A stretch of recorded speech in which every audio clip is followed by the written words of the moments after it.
नमस्कार, आप देख रहे हैं आजमगढ़ न्यूज लालमन यादव के साथ। आज की कुछ खास खबरों पर एक नज़र डालते हैं। बुढ़नपुर तहसील क्षेत्र के अतरौलिया विधानसभा के गांधी इंटर कॉलेज कौड़िया में महिला जागरूकता महासम्मेलन का आयोजन किया गया, जिसके मुख्य अतिथि के रूप में पंचायती राज मंत्री ओम प्रकाश राजभर ने कार्यक्रम को संबोधित करते हुए कहा कि लोग आजमगढ़ को सपा गढ़ कहते हैं। आगामी चुनाव में हम गढ़ को गढ़ाई बनाने का काम करेंगे। इतना ही नहीं, उन्होंने सपा पर तंज कसते हुए कहा कि सपा के लोग सब्जी में तेज पत्ते की तरह से हम लोगों का प्रयोग किए। सब्जी तैयार होने के बाद जिस तरह से लोग तेज पत्ते को चाट करके फेंक देते हैं, इस तरह से सपा वालों ने हमारी पार्टी का उपयोग किया। आगामी चुनाव में हम सपा को हर का स्वाद सीखने का काम करेंगे। अध्यक्षता कर रही राष्ट्रीय महिला पंच की राष्ट्रीय अध्यक्ष राधिका पटेल ने कहा कि महिलाओं को 50% आरक्षण मिलना चाहिए। बिहार की तरह से यूपी में भी दारू बंद होनी चाहिए। महिलाओं को राजनीति में भी 50% का आरक्षण मिलना चाहिए। इसी मांग को लेकर हम महिलाओं को जागरूक करने का काम कर रहे हैं। आगामी चुनाव में हमारी पार्टी महिलाओं को पुरुषों के बराबर अधिकार दिलाने का काम करेगी।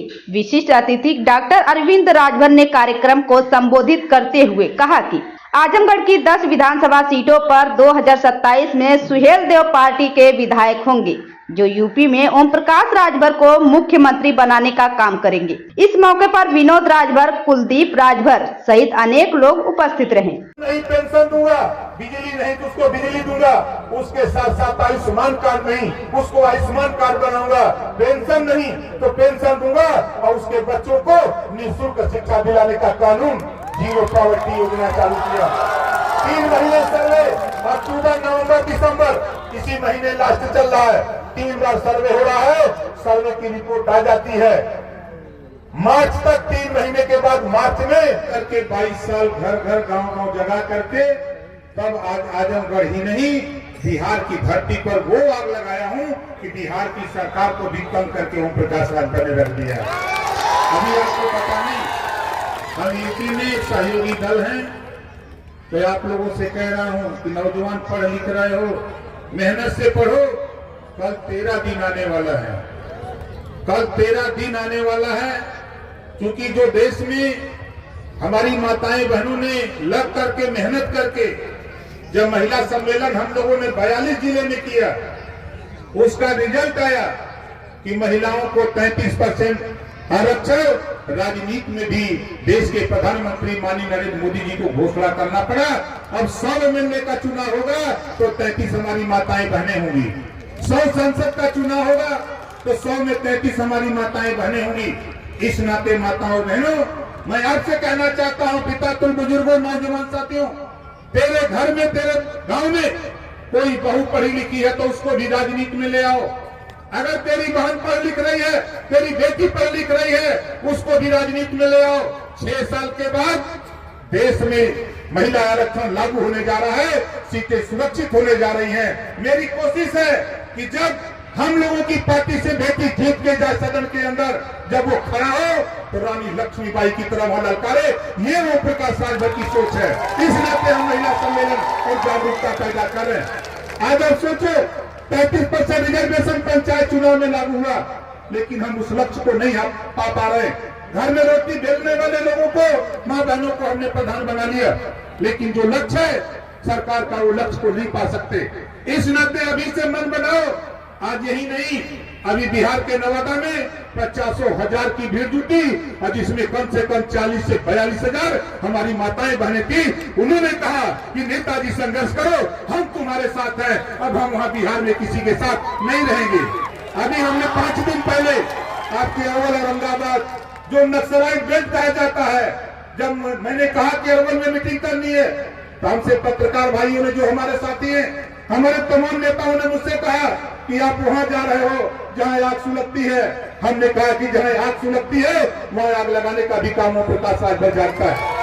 और जब मैं वहां गया, 50,000 की भीड़ अरवल में जुटी और पूरे देश की राजनीति की निगाह तेरी तरफ आ गई। ये कौन लोग जुट रहे हैं? मैंने वहां बताया ये कौन लोग जुट रहे हैं। नाई, गोड़, पाल, प्रजापति, बिंद केवट, मल्ला, निषाद केवट, राजभर चौहान पाल प्रजापति सामने फैसला देने वाले जज मालिकों, पत्रकार भाइयों, सुरक्षा में लगे सुरक्षा कर्मचारी अधिकारीगण, ये जहां बैठल है वही खड़ा हो जाए, सब लोग खड़ा हो जाता है, सब लोग खड़ा हो जाए।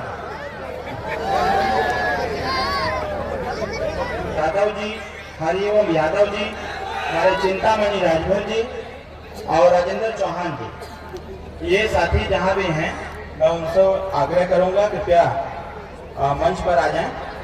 श्री अबू साले जी और भोला निषाद जी, श्री अबू साले जी, संजय राजभर जी, अंशदार राजभर जी, राजा राम यादव जी, हरिओम यादव जी, चिंतामणि राजभर जी, राजेंद्र चौहान जी, हम इनसे आग्रह करेंगे कृपया मंच पर आप आ जाएं। जिनका भी नाम हमने दिया है वो कहीं भी हों।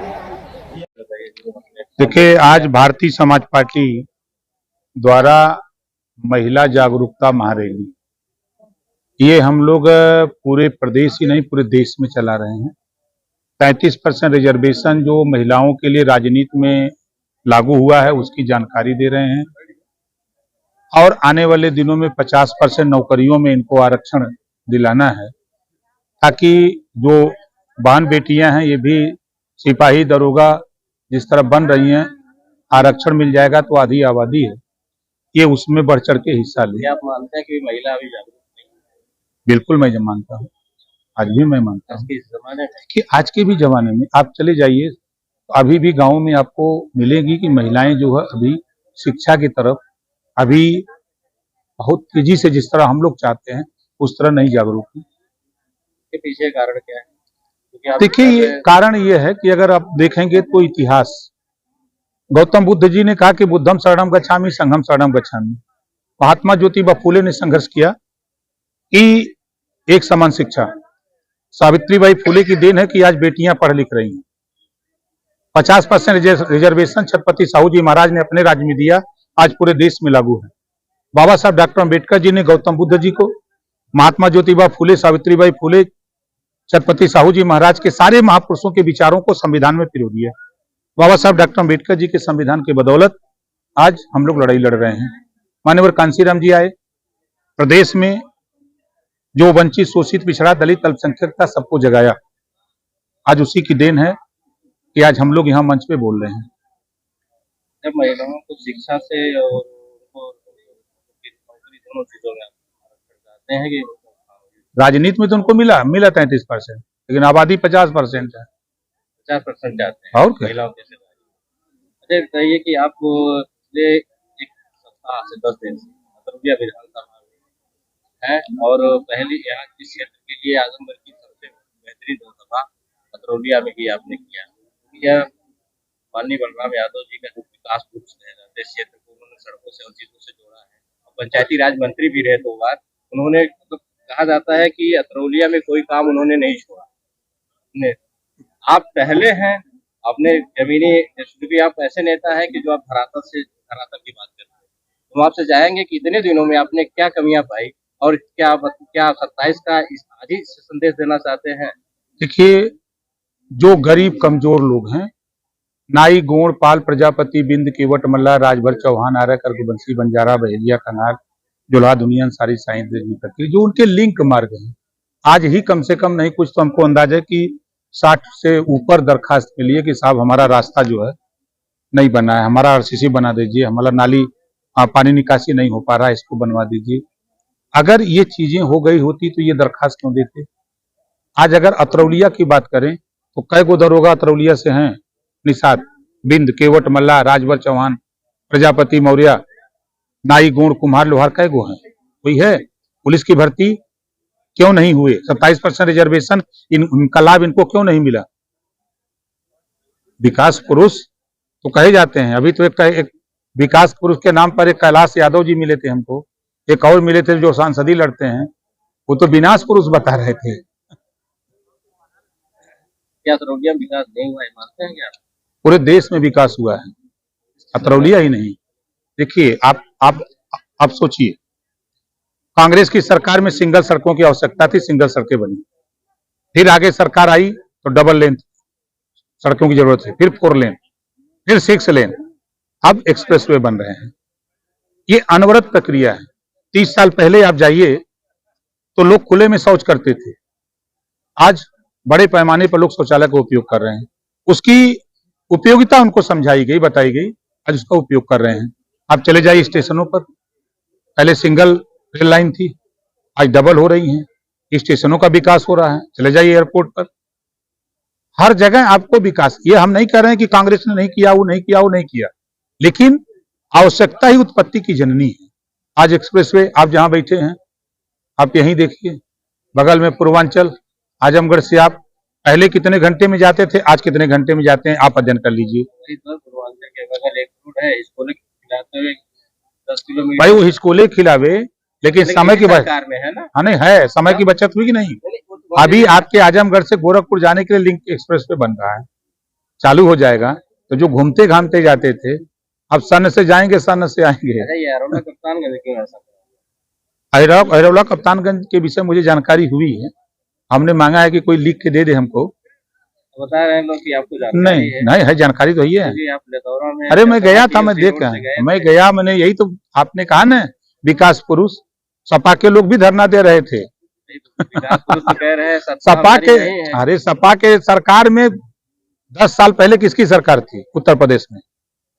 तब फिर उन्होंने कहा नहीं, अब सिंगर रोड हम बनाए थे, बना दिए थे, 10 साल टूट गई। उसके बाद उसके 10 साल में टूट गई। आज तो देख रहे हैं, शिकायत लोग कर रहे हैं कि कोई कह रहा 5 साल से टूटी है, कोई कह रहा 6 साल से टूटी है। तो मतलब कि कोई कुछ बता रहा है, कोई 15 साल से, कोई 10 साल से, जैसे भी लोगों को लग रहा है वैसा बता रहे हैं। लेकिन नहीं, हमको लिख, देखिए हमारा है कि हमको लिख के दीजिए, हम कोशिश करेंगे वो तैयार हो जाए। ऐसा देखिए, आपने स्वास्थ्य के बारे में बताया कि हम करोड़ों करोड़ों रुपया स्वास्थ्य दे रहे हैं। यहाँ के क्षेत्रीय विधायक डॉक्टर संग्राम यादव भी कहते हैं कि आधी रात को अगर हम कोई एस्टीमेट देता है तो हमको तुरंत पैसा देने का काम करते हैं, हम जांच विशेष की कोई बात नहीं करते। वो भी तो कहते हैं हम पूरा अपना जो निधि का पैसा है हम स्वास्थ्य पे ही देते हैं। वापस चला गया पैसा, आप ही लोग अखबार में निकाले हो ना। 5 विधायकों का पैसा, निधि का 5 करोड़ वापस चला गया, नहीं खर्च कर पाए। कहाँ दिए? हम नहीं बोल रहे हैं, वो कागज रिकॉर्ड बोल रहा है। बतिया बा कहकुतिया नहीं, मेहर बा घर खटिया नहीं है। ऐसा वापस क्यों गया? पिछली बार आप उनके साथ थे, इस बार कह रहे हैं कि सपा जैसे, क्योंकि सपा का गढ़ माना जाता है। कहाँ गढ़ है? रजिस्ट्री है कहाँ? ऐसा तो माना जा रहा है कि माना जा रहा है ना, धैर्य रखिए। अरे 2 साल का टाइम है, काहे घबरा रहे हैं? 2 साल में, 2 साल में आप देखिएगा ना, बड़े बड़े पहलवान चारों खाना चित होंगे। अभी कोई बताया गढ़ को गढ़ ही बनाने के बाद। अरे देखते जाइए ना, आपको क्या लगा यहाँ? हमको क्या लगा? हमको लगा नहीं, आपको जनसभा लगी, अच्छी लगी आपकी जनसभा, लगी ना? लोग सुने आप, ये सोए हुए लोग हैं, अभी तो ये शुरुआत की जनसभा। तो आप परिणाम दिए उनके लिए, किसके लिए? 22 में सपा में, तभी न गए, अभी न 10 जीते, अम्बेडकर नगर जीते, आजमगढ़ जीते। तो लोग कह रहे हैं कि अतरौलिया कोई लक्ष्य बनाए हैं। नहीं, अतरौलिया को नहीं, 19 को फूलपुर में है। आप देखिएगा ना, 6 महीना में लोग कहिए कि आजमगढ़ को लक्ष्य बनाए हैं, अभी अतरौलिया को बता रहे हैं ना। 6 महीना में क्या आजमगढ़ में कई कार्यक्रम कर रहे हैं। क्या मूलभूत जो आपके पंचायती राज मंत्री हैं, कुछ ग्रामीण जो गाँव की दशा स्थिति, कई नालियां जाम है, कई नालियां टूटी है, इसके बारे में भी कुछ ऐसा मत बन रहा है? या देखिए अभी क्योंकि ग्राम प्रधान को मैं बताना चाहता हूँ कि जो पिछले 5 सालों जो प्रधान है वर्तमान, इनका रोना रहता है कि हमारे जो हमको निधि मिलती। मेरा नाम राधिका पटेल है, स्वयं भारतीय समाज पार्टी की मैं महिला मंच की राष्ट्रीय अध्यक्ष हूँ। मैं महिलाओं के लिए लड़ाई लड़ रही हूँ। सम्मेलन आपने किया महिला जी, इसे क्या संदेश देना चाहती हैं? देखिए, मैं अपनी महिलाओं को संदेश देना चाहती हूँ, जो हमारी लड़ाई शराबबंदी को लेकर के है।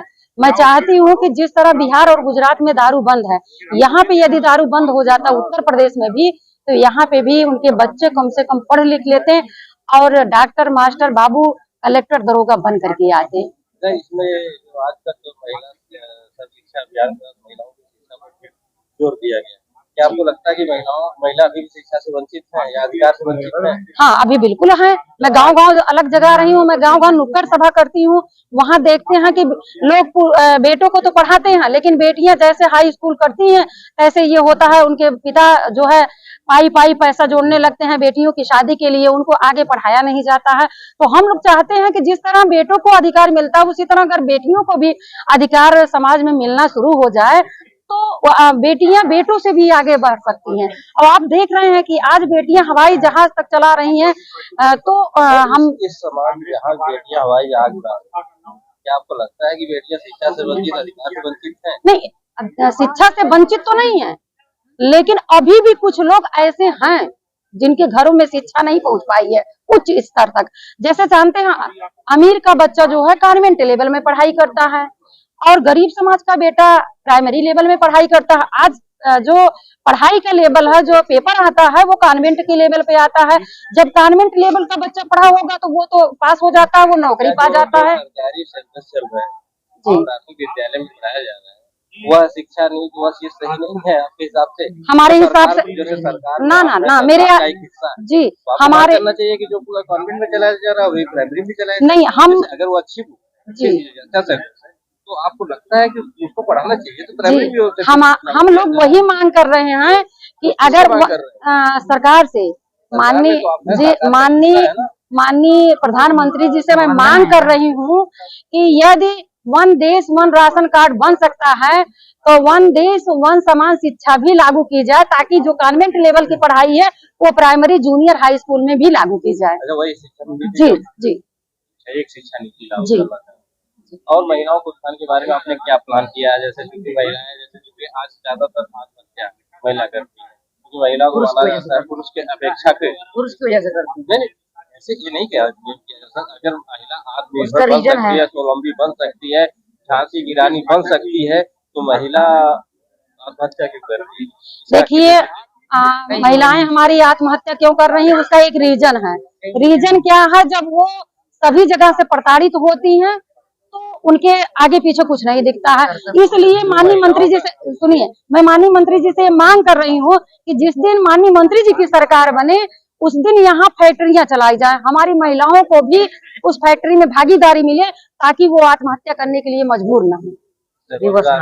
जी जी जी, वह स्वतंत्र हो जाएंगे, रोजगार पा जाएंगे तो उनको आत्महत्या करने की कोई जरूरत नहीं पड़ेगी। जी जी जी। और कुछ बताना चाहती हैं?